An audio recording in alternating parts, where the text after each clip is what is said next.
Assalamualaikum warahmatullahi wabarakatuh. Waalaikumsalam warahmatullahi wabarakatuh. Selamat pagi siswa-siswiku sekalian. Pagi, Pak. Ya, alhamdulillah, puji syukur kepada Allah Subhanahu wa taala, hari ini kita dipertemukan dalam keadaan sehat dalam pelajaran sejarah. Sudah siap menerima pelajaran hari ini? Siap. Oke, sebelum kita mulai pelajaran akan saya absen dulu ya untuk kehadiran kelas kalian hari Senin ini.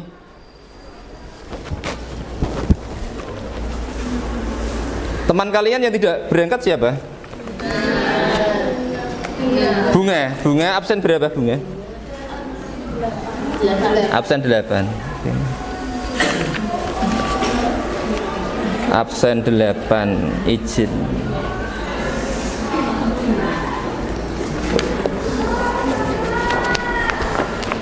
Oh, Bunga saja ya, yang lain berangkat ya. Sebelum kita mulai pelajaran kita, agar lebih semangatnya, mungkin ada di antara kalian yang ingin memberikan motivasinya atau berupa kata-kata motivasi, pantun, atau mungkin yang lain, atau puisi. Mungkin ada yang mau maju ke depan biar teman-temannya termotivasi. Monggo silakan. Yang senyum-senyum kelihatannya siap ini Mbak Uyun ini. Monggo Mbak Uyun, silakan maju ke depan untuk menyampaikan puisinya.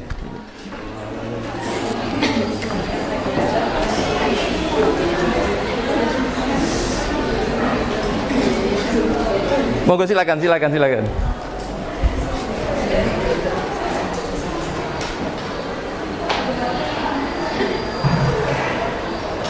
Semburat kasih warna ibu, Safatul Uyun. Setiap saat memberi semangat, peluk hangatnya menjadikanku hebat. Setiap langkahnya begitu berarti, ku kagumi tiada henti. Bagaimana bisa ada orang sehebat dirimu, Ibu? Tak pernah terlihat penat, walau sebenarnya memikul beban berat. Tak pernah berkeluh kesah, walaupun sebenarnya kau pun lelah. Ibu, kasihmu tak terhingga. Dengan cinta yang tak ternilai harganya. Saat merasa payah, kau selalu menengadah, berdoa agar lelahmu menjadi lelah.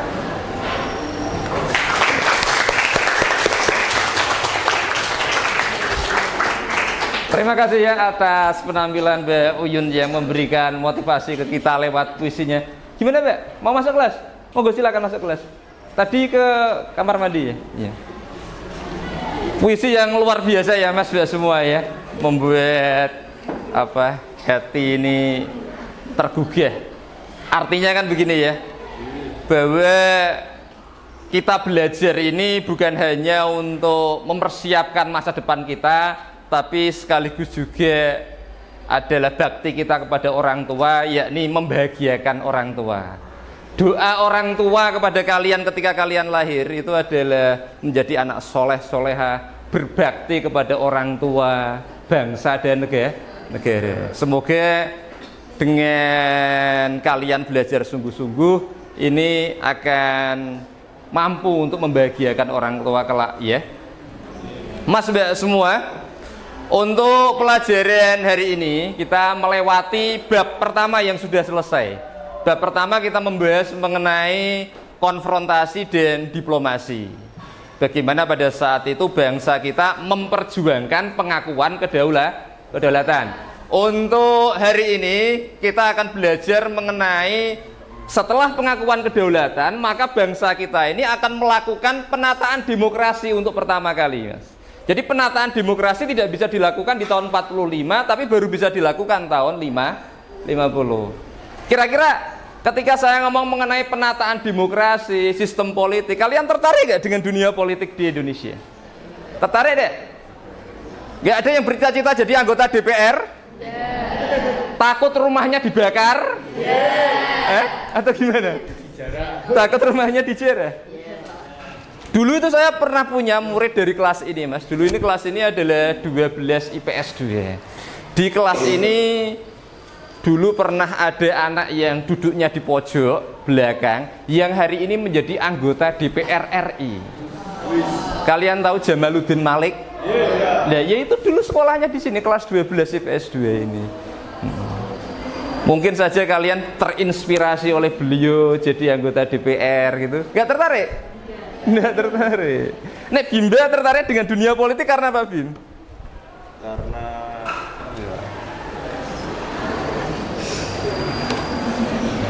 ya, karena apa, Bim? Kira-kira, Bim? karena emang suka di ranah hukum dan politik gitu. dan keternakan. Oh iya, iya. Bimba tertarik dengan dunia politik karena dia tertarik dengan hukum, politik, dan ketatanegaraan, ya. Dan ini saya ingin, walaupun kalian mungkin saja belum begitu tertarik dengan dunia politik karena juga kesenangan, kemudian hobi, cita-cita itu kan bisa berubah kapan saja. Hari ini kita akan mencoba untuk belajar mengenai sistem demokrasi dan politik di Indonesia pada masa lampau, gitu ya. Mas Mbak semua, terkait dengan materi pelajaran kita masa demokrasi liberal ini, bahwa tujuan pembelajaran kita hari ini ya, peserta didik dapat mengidentifikasi latar belakang diberlakukannya sistem demokrasi liberal di Indonesia setelah kemerdekaan.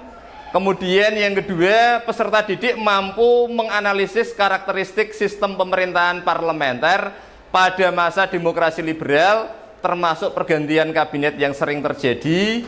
Kemudian yang ketiga, peserta didik mampu mengidentifikasi program kerja dan kebijakan penting dari berbagai kabinet pada masa demokrasi liberal. Keempat, peserta didik dapat menganalisis permasalahan ekonomi dan upaya mengatasinya pada masa demokrasi liberal. Artinya hari ini kita full akan membahas mengenai demokrasi liberal.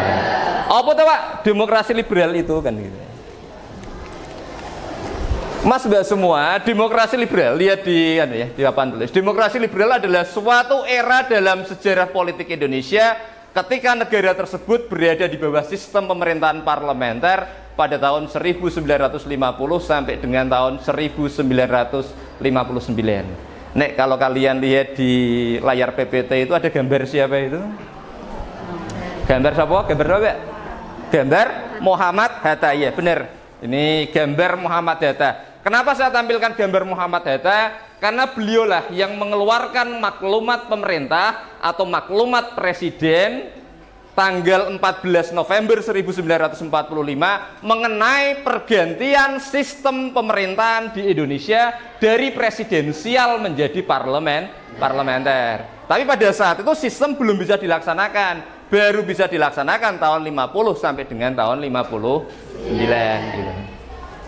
Latar belakang pelaksanaan demokrasi liberal seperti yang sudah saya sampaikan, dengan dikeluarkannya maklumat pemerintah tanggal 14 November mengubah sistem pemerintahan Indonesia dari presidensial menjadi parlementer. Jadi demokrasi liberal itu adalah pelaksanaan sistem parlementer, gitu ya. Lah bedanya apa sih, Pak, antara parlementer dengan presidensial? Ini kalian bisa lihat ya. Nah, yang pertama, di dalam sistem parlementer, kepala negara dijabat oleh raja, sultan maupun presiden, sementara kepala pemerintahan dijabat oleh perdana menteri dalam sistem parlementer. Sedangkan di dalam sistem presidensial, presiden menjabat sebagai kepala negara sekaligus kepala pemerintahan. Dari sini mungkin ada yang mau ditanyakan?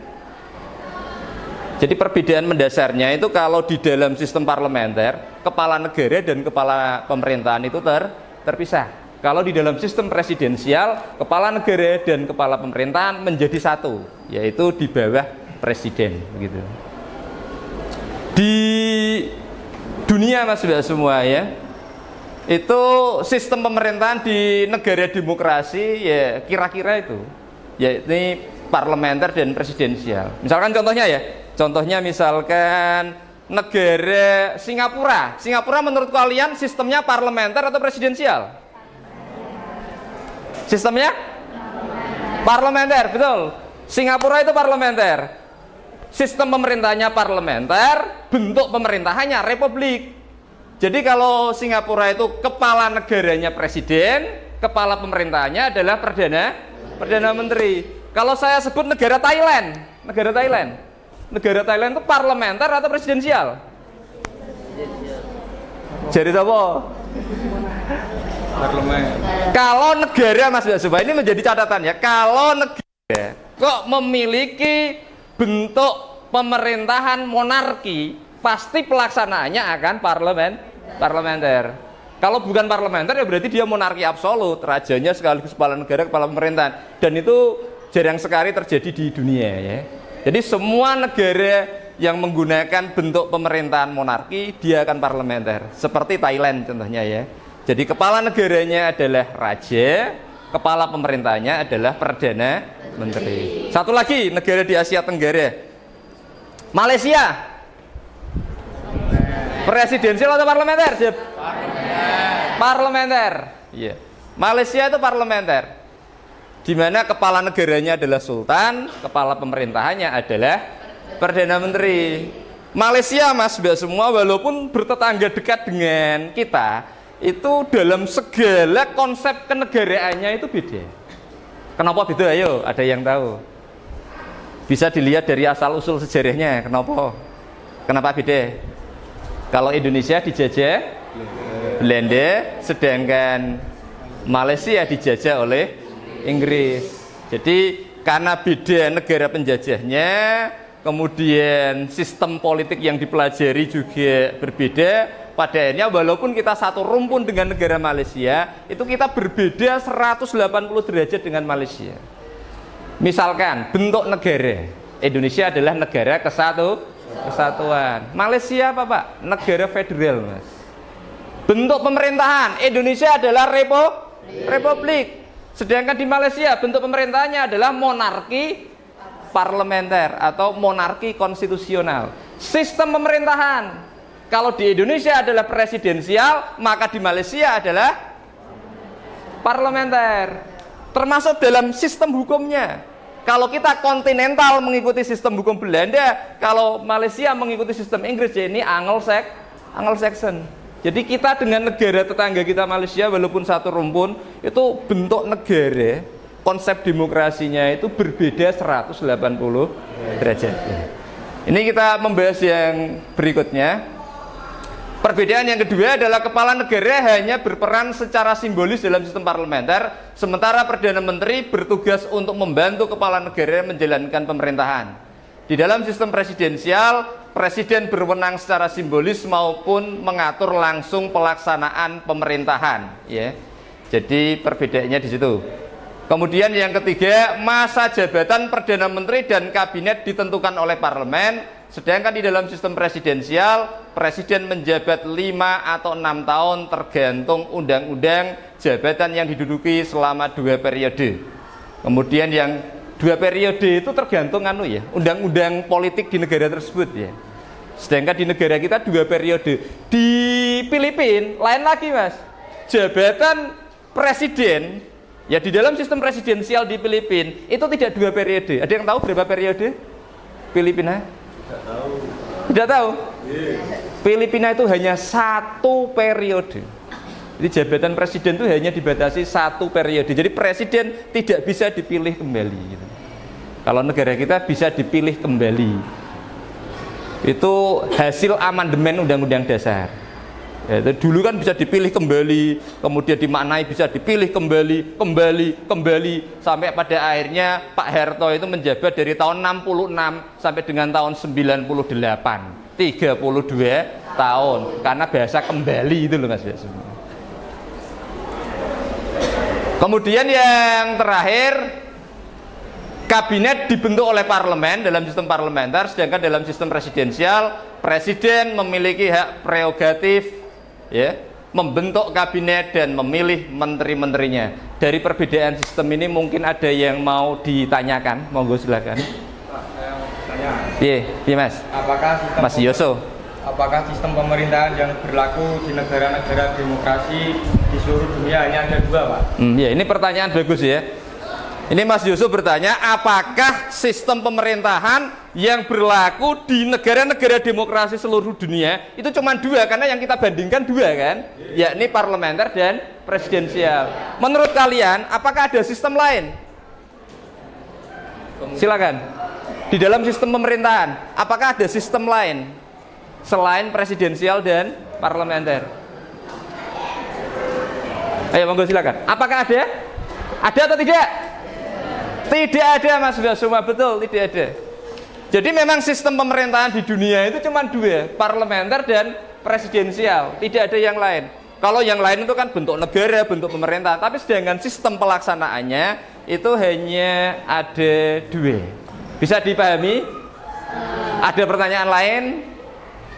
Ya Pak, mau bertanya Pak. Ya, Mas Biba ini mau bertanya, monggo silakan. Kira-kira lebih baik mana sih Pak antara sistem parlementer dan sistem presidensial? Nah ini Mas Bimba bertanya, Mas Mbak semua, lebih baik mana presidensial atau parlementer? Menurut kalian bagaimana? Monggo silakan kalau ada yang mau memberikan argumentasinya. Kira-kira lebih baik mana? Monggo silakan kalau ada yang mau berpendapat. Siapa? Lebih baik mana?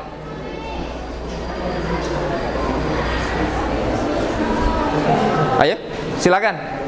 Tidak perlu saya tunjuk. Monggo, sebut aja. Atau sama-sama baik. Menurut kalian? Lebih baik presidensial. Karena negara kita hari ini menggunakan sistem presidensial gitu ya. Mengenai baik atau tidak itu relatif sebenarnya nih. Kalau misalkan ya Mas Bimba ya, kalau saya ditanya lebih baik kemana Pak, saya akan jawab secara diplomatis relatif. Artinya bahwa jalannya sebuah pemerintahan itu tidak hanya ditentukan oleh sistem pemerintahannya, tidak hanya ditentukan oleh sistem pemerintahannya, tapi juga stakeholdernya, Mas, sudah semua pelaku dari sistem itu. Secara sederhananya begini Mas Bima, kita analogikan begini, sebuah sistem itu misalkan mobil, kita punya mobil Ferrari misalkan, tapi kita nggak bisa nyetir, apakah mobil itu bisa jalan dengan kecepatan maksimal gitu? Nggak bisa. Mau disurung mobilnya? Enggak gitu. Artinya bahwa ya itu tadi, sistem itu butuh pelaku. Jadi pelaku yang memang benar-benar memiliki kemampuan untuk menjalankan sistem itu dengan baik. Nah, oleh karena itu ini kalian saya ajak untuk menyaksikan jalannya sistem pemerintahan di Indonesia ya. Demokrasi liberal dapat didefinisikan sebagai sistem politik dengan banyak partai dan kekuasaan politik berada di tangan politisi sipil yang berpusat di parlemen. Dalam demokrasi liberal, pemerintah memberi kebebasan seluas-luasnya kepada warganya.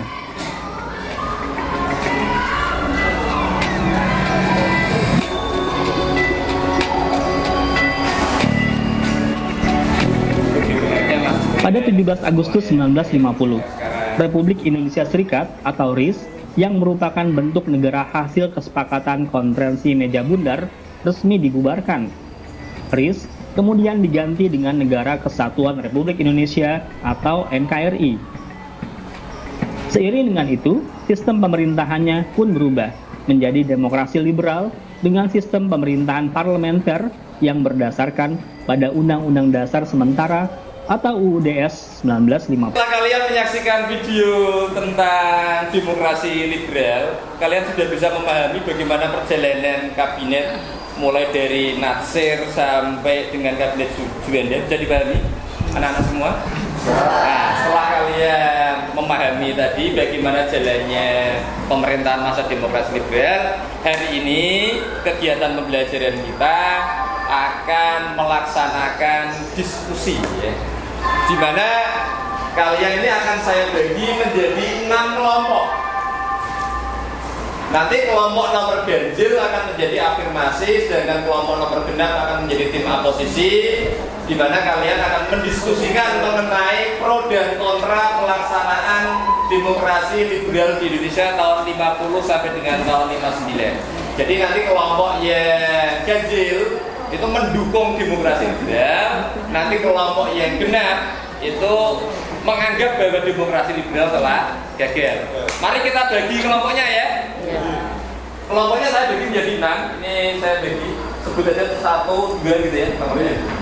1, 2, 3, 4, 5, 6, 1, 2, 3, 4, 5, 6,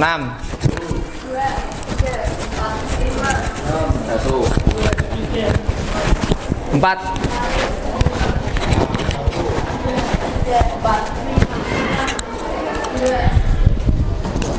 3, 4, 5. Jadi kelompok 6 nanti jumlahnya lebih sedikit ya. Monggo silakan kalian bergabung dengan kelompoknya masing-masing.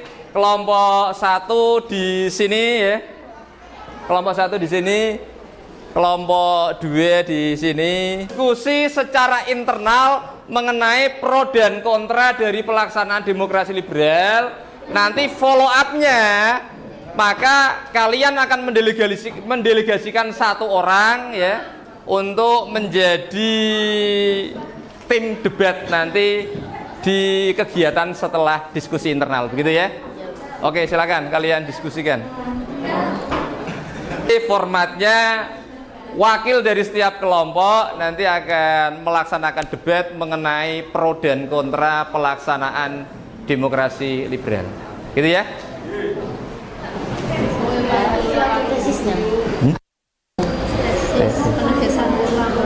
Kayak penjelasan dulu apa langsung? Langsung. Sudah cukup ya untuk diskusi kelompoknya.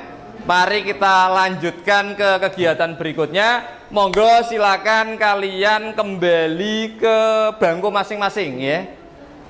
Ke bangku masing-masing. Oh, gini aja. Yang bangku ini, yang 2 ini kelompok ganjil. Silakan duduk di sini, yang genap di sini aja. Gitu. Jadi yang ganjil 1, 3, 5 di sini, yang genap berada di sini. Ya silakan. Silakan kalian yang depan ini tak balik gitu aja ya. Nanti bertiga kalian ke sini yang mewakili delegasi kelompok ganjil dan genap. Monggo silakan dikasih 3 kursi di sini. Nanti yang lain nanti bisa ikut membantu teman-temannya ya dalam berargumen. Monggo silakan, Mbak. Kursinya ditaruh di sini. Ini setelah kalian melaksanakan diskusi internal terkait dengan pro dan kontra pelaksanaan demokrasi liberal di Indonesia, ini setiap kelompok dari kelompok kalian ini maju ke depan untuk mendelegasikan ya, menjadi bagian tim afirmasi dan oposisi ya, untuk berargumentasi dan menyampaikan pendapatnya. Saya mulai ya. Mas Mbak semua, negara kita ini telah melaksanakan sistem pemerintahan ya, itu bergonta-ganti gitu. Jadi ketika awal kemerdekaan negara kita melaksanakan sistem pemerintahan presidensial itu bertahan tidak lama. Jadi antara bulan Agustus 14 November telah berubah menjadi parlementer.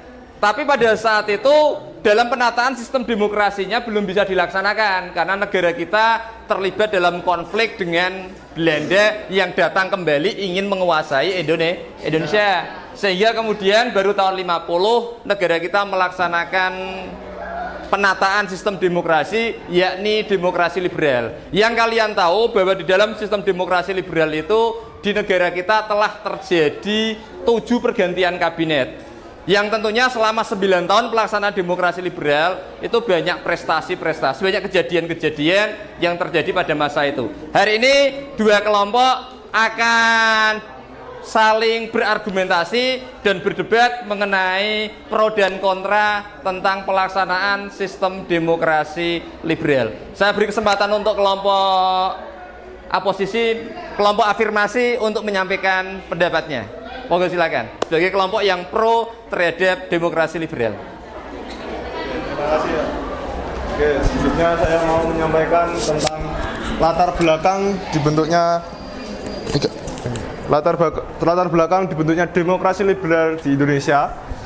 Yang pertama yaitu bubarnya ARIS, yang otomatis kita harus membentuk demokrasi yang baru yaitu demokrasi liberal. Dan yang kedua, Undang-Undang sementara pada 1950 sudah mengatur tentang sistem demokrasi liberal yang ada di Indonesia. Oke, sekian dari saya. Ya. Ini Mas Bima menyatakan bahwa terkait dengan demokrasi liberal itu adalah sesuatu yang sifatnya memang legal formal ya, sesuai dengan mekanisme tata perundang-undangan yang berlaku di Indonesia. Kelompok oposisi mungkin akan menyampaikan pendapatnya tentang demokrasi liberal. Monggo silakan.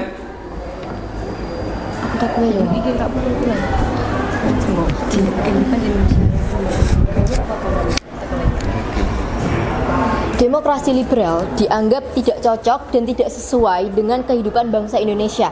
Kenapa? Kehidupan Indonesia yang majemuk dengan berlandaskan Bhinneka Tunggal Ika menyebabkan membeludaknya pandangan dan aspirasi dari masyarakat yang tidak bisa diakomodir dengan demokrasi liberal.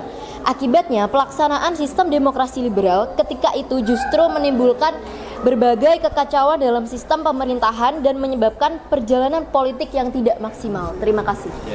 Ini kelompok oposisi menyatakan bahwa demokrasi liberal itu telah menyebabkan kekacauan politik di Indonesia. Mungkin untuk kelompok afirmasi akan memberikan pendapatnya. Selain 3 teman kalian di depan, 3 teman-teman yang ada di sini. Apakah kalian setuju bahwa pelaksanaan demokrasi liberal itu telah menyebabkan kekacauan? Apakah kekacauan itu hanya ada di sistem demokrasi liberal? Apakah di sistem presidensial tidak kacau juga kan begitu? Monggo silakan kalian menyampaikan pendapatnya. Izin menanggapi, tadi kan dari oposisi sendiri mengungkapkan bahwa demokrasi liberal itu menyebabkan pertikaian atau dampak negatif. Tetapi dari kita sendiri memiliki dampak positif, yaitu adanya kebebasan berpendapat dan pers dan pengalaman demokrasi modern, kebebasan membentuk partai politik dan pemilu pertama pada 1955. Oh iya, tim afirmasi menyatakan itu bukan sebuah kekacauan, tapi itu adalah dinamika politik gitu. Monggo silakan kelompok oposisi bisa memberikan pendapatnya bahwa apa yang terjadi itu bukanlah sebuah kekacauan, tapi dinamika politik yang terjadi dalam sebuah sistem demokrasi memang seperti itu. Monggo silakan kalian berpendapat. Ya, kelompok oposisi. Mungkin kalian bisa melihat bagaimana perubahan pemerintahan pada saat itu yang sangat cepat, mulai dari kabinet Natsir, Sukiman, Wilopo, itu bisa kalian eksplorasi dari kelompok oposisi. Monggo silakan. Saya akan menjawab dari tim afirmasi. Demokrasi liberal memang memiliki atau menyebabkan banyak kekacauan. Contohnya, yang pertama ada polarisasi politik. Demokrasi liberal seringkali mengalami polarisasi politik yang tajam sehingga sulit untuk mencapai konsensus dan membuat keputusan yang efektif. Kemudian ada kurangnya partisipasi dari warga. Banyak warga negara merasa tidak terlibat dalam proses politik karena kurangnya mekanisme partisipasi langsung di luar pemilu. Kemudian yang ketiga ada krisis kepercayaan. Demokrasi liberal seringkali mengalami krisis kepercayaan di mana warga negara merasa tidak percaya pada pemerintah dan institusi politik. Tentunya hal ini menyebabkan kekacauan yang terjadi pada negara kita atau bangsa kita Indonesia. Jadi menurut kami tim oposisi, demokrasi liberal tidak cocok diterapkan di Indonesia untuk saat ini. Terima kasih. Oke, terima kasih atas pendapat dari kelompok oposisi. Ini diskusi, debat ini berlangsung dengan cukup luar biasa ya, di mana dua kelompok punya argumen masing-masing. Kelompok afirmasi tetap bersikukuh dengan pendapatnya bahwa demokrasi liberal itu tidak ada yang salah.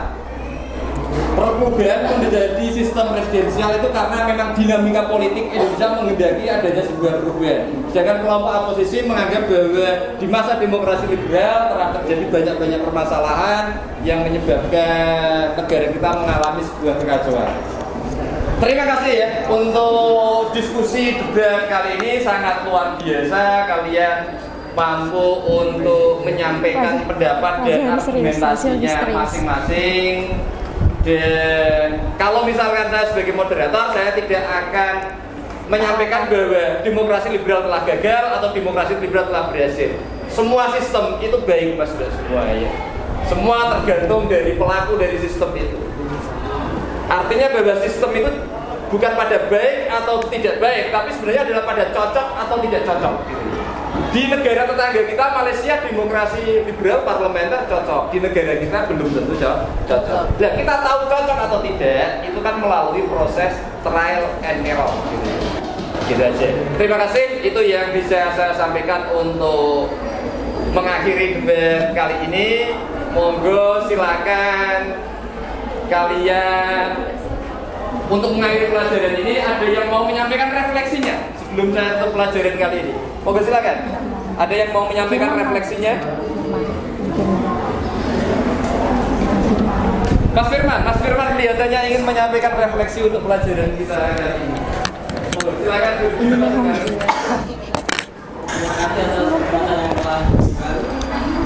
Amin.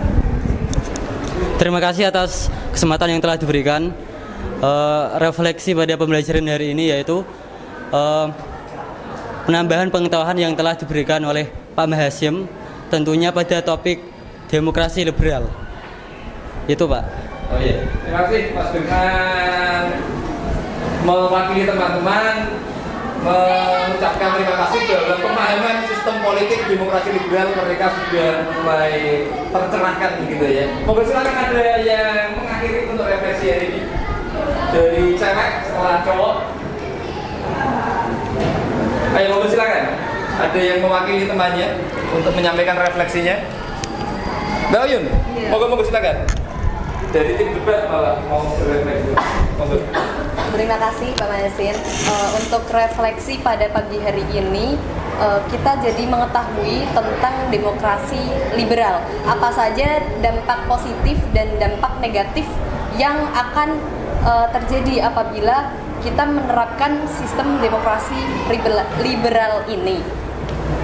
Terima kasih. Oke, terima kasih. Jadi Mbak Uyun sudah menyampaikan mewakili teman-temannya. Ini bukan berarti Mas sudah semua kalian tidak menyampaikan yang lain, tidak menyampaikan refleksi. Refleksi pelajaran hari ini bisa kalian kirim ke grup WA begitu ya. Nanti kalian merefleksikan satu-satu untuk pelajaran hari ini. Terima kasih atas atensinya hari ini. Assalamualaikum warahmatullahi wabarakatuh.